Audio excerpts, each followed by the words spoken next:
It is indeed a great honor for me to welcome all our esteemed panelists and audience members to the 28th Convergence India and the 6th Smart Cities India Expo, organized by Exhibitions India Group and the India Trade Promotion Organization. The second session in our Virtual Transport India Summit is titled India's Promising Energy Storage Market, and joining us today on the panel are Dr. Rashi Gupta, founder and managing director, Vision Mechatronics Private Limited, Mr. Samit Jain, Managing Director, Plus Advanced Technologies Private Limited, Mr. Devi Prasad, Executive Director, India Energy Storage Alliance, Mr. Anant Mishra, Vice President, Lithium Business, LiveGuard, and Mr. Abhinav Mahajan, Director, IB Solar. Mr. Mahajan, why don't you go ahead and we'll just, once his line stabilizes, we can do that. Mr. Mahajan, over to you. Thank you, Mr. Anish, for giving me this opportunity to speak here. And to tell you very frankly, the IB Solar journey has been, we are a 28 years of company, and my IB Solar comes from integrated batteries. So we are a 28 years old company in battery industry, basically. Our roots, our ground has been into batteries, storage. Batteries has been a very integral part of power industry throughout the industry has started. When we talked about UPS systems, when we talked about inverters, storage has been always an integral part of it. Now we have come to solar industry. The solar industry, like 4-5 years back, we started seeing the boom when we started net metering, when we started with grid integration and all. So, but now I think the future, as Dr. Rashi has very rightly said, that future of even renewable energy now holds with storage only, because we are seeing a lot of new policies coming up by the government where net metering by many of the states are getting banned. Especially the UP was the front runner. Andhra Pradesh was facing problems. Rajasthan also we are facing problems with net metering issues. DISCOM is not supporting, and that's quite understandable also because DISCOMs are that's together all different issues, but DISCOMs are facing a lot of losses. So storage holds the key importance, and in not only terms of solar energy future, but with the government targets also of setting up 175 gigawatt by 2022. So India is committed to reducing emission intensity by up to 30 to 35% from 2005 level by 2030, and set a target of 40% non-fossil-based electricity generation. So these targets are only achievable by if we have storage in place. Once every household or every building is self-sustained, and self-sustainability only comes when we have in-house generation and storage also in the night time. So I would say energy storage system is fast emerging as an essential part of the evolving clean energy systems of the 21st century. Energy storage systems represents a huge economic opportunity also for India.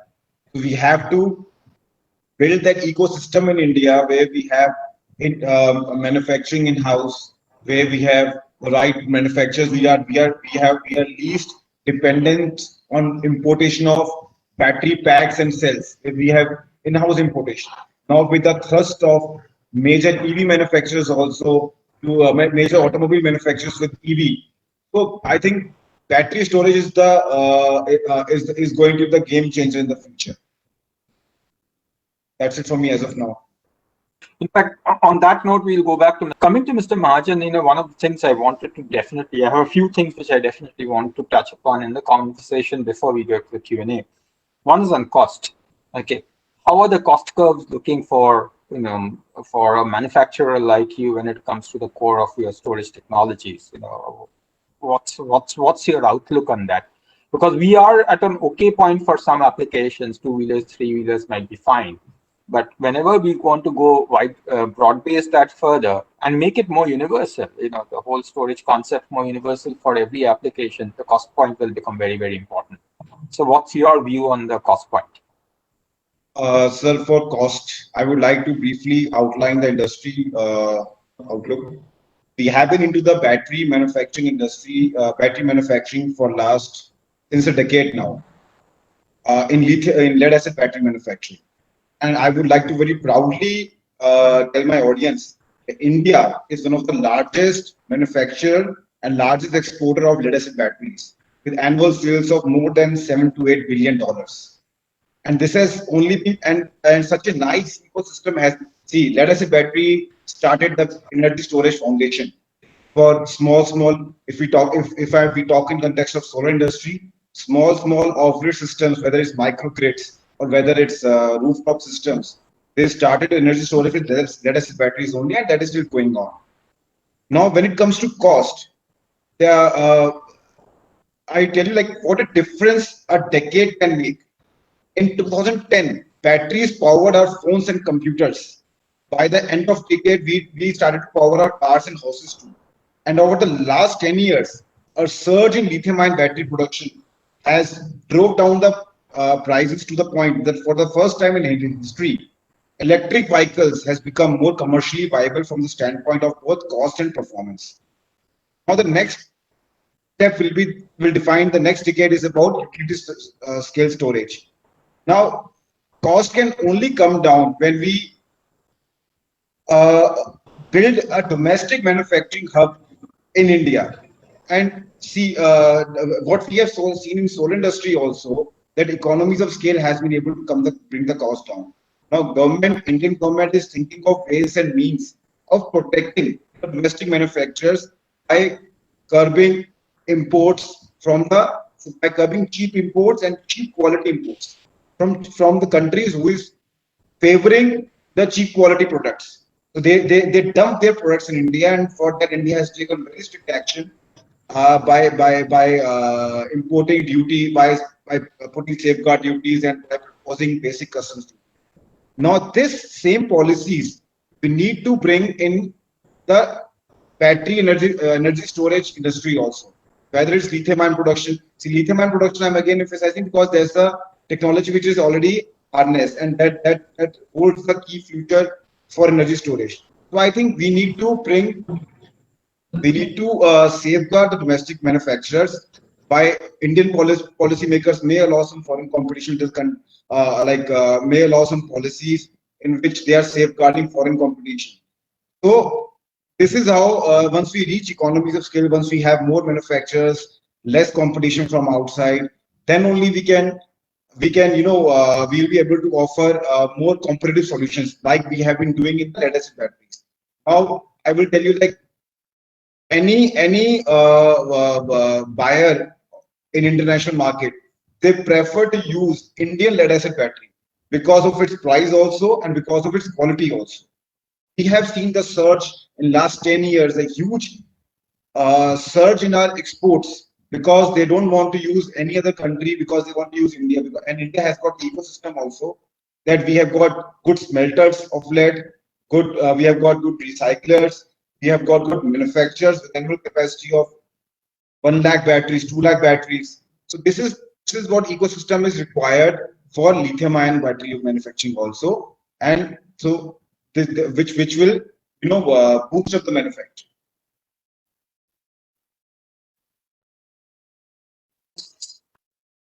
So your vote is for having a BCD on that. I'm lithium ion. I mean, lead acid ever had a basic custom duty protection before we became a world-class industry. But we won't get into that debate. It's a very difficult debate. You never know where to do. And one would argue that when the automobile industry was taken out of protection, that's when they prospered, rather than when they went into protection. But the jury cuts both ways. I think that's we can't get there. What we can get into is a little more discussion about managing the whole life cycle, extended value chain management, circular economy, whatever you say. And I say that because it is not only necessary for the environment, but India has a habit of saving, as Dr. Gupta mentioned earlier. And we save up every part, and if we recycle every part, we repurpose everything. So that should actually give us a big competitive advantage if we harness this right. So how do we do that? What are the necessary steps, Dr. Gupta? For sure. Keep our fingers crossed. Who knows? Who knows? Dr. Rashi can be future unicorn. Right. We do all hope all of you are future unicorns, except Devi has possibly not taken that path. The rest of you have, so you could be the future unicorns, or maybe he's doing it. We don't know. So, but you're optimistic, right? We are always optimistic. See, startups can be the big game changer. See, the established businessmen are always revolving around their. What I have seen personally, the established businessmen are always revolving in their own comfort level. They are evolving in their own set of established businesses what they are doing. When startups come, they try to exploit the market. They try to bring new technologies, new investments, attract foreign talk to foreign investors and all FPIs, all these things happen. Of course, startups when they come with a unique, like Dr. Rashid said, IITs are coming in. So this definitely can be the good game changer in the future. Great. Okay, so now we'll just ask whether we really conversation, but I'm sure some of the audience might also want to be a part of this conversation. So Divyank, anything on the question queue? No, sir, no questions from the audience so far. Okay, so just making an announcement in the sense that the audience, we are at the question time. If you have a question, do post it up.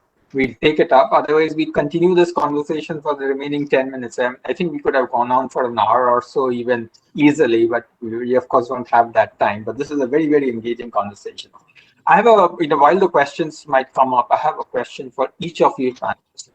How do you think, very briefly, how do you think that the storage can transform our cities? What is your vision? And this is also happening in the urban, that this whole, this expo is happening in the urban India context. So just your top thoughts about how do you think storage can transform our cities? We can start with Devi, with you. Just go in the order I see all you on my screen. So Okay. why don't you go? Okay, so I mentioned about it. There are many areas where energy storage has this application. The first and foremost, being in the solar industry, I would say, first and foremost, energy storage can find application is integrating renewable energy to transmission grids and distribution grids. I think that is where the solar energy has finds its future also. Not only energy storage, but renewable energy finds its strong support. With the help of energy storage only they can meet the targets set by the government, and we can be fossil free nation. Second is setting up rural microgrids with diversified loads or standalone systems. Because in rural areas where there's less grid approachability, microgrids is the only key option, and that is also possible with energy storage. And third and most important is developing storage component for electric mobility. Like we talk about e-vehicles and all. So for electric mobility, the storage is the key component. These three, I think, key areas where energy storage has its main future. Okay, Dr. Gupta. Very interesting. Our rural areas up to speed on these matters, then the migration to the urban areas, which we are seeing at a massive pace, and the crazy build-up which is happening, gets avoided to a great extent. You're extending in Dr. APJ Abdul Kalam's words, in the provision of urban amenities in rural areas, Pura, the whole concept which he had done. And storage actually becomes the fulcrum of that, because our grid will be what it is. We can't change that. And that electricity is one of the biggest problems in those areas. Plus the lack of livelihood in the rural areas, which is pushing people to the urban areas. And storage, thermal storage included in various forms, okay, actually can change that landscape quite a bit. And that can help, that will definitely help our cities. So the best thing to do is not do anything, and not focus on urban alone, and hence, take that across. Mr. Jain?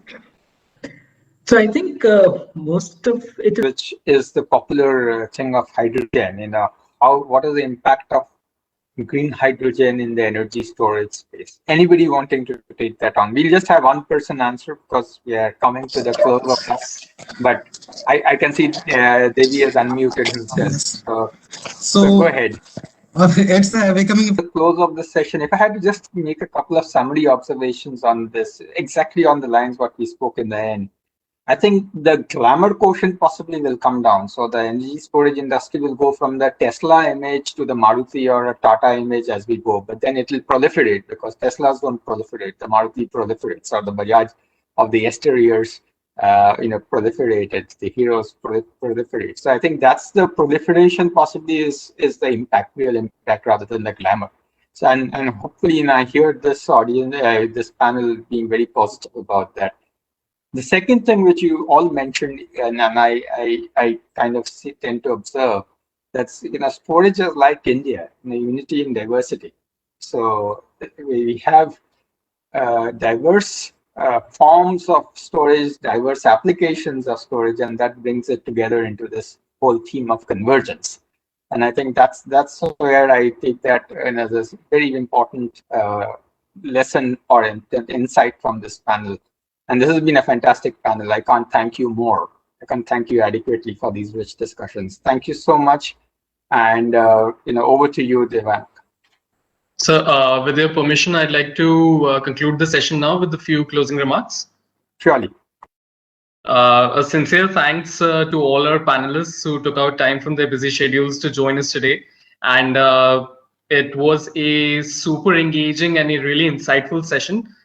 Thank you all once again. And a special thanks to Mr. Anish for moderating the session, coming up with all these amazing questions and ensuring a seamless flow throughout the session. And thank you once again. I hope all the speakers also walk away with valuable insights from the energy storage market. And thank you all once again. Have a good day. Thank you so much. Thank you. Thank you.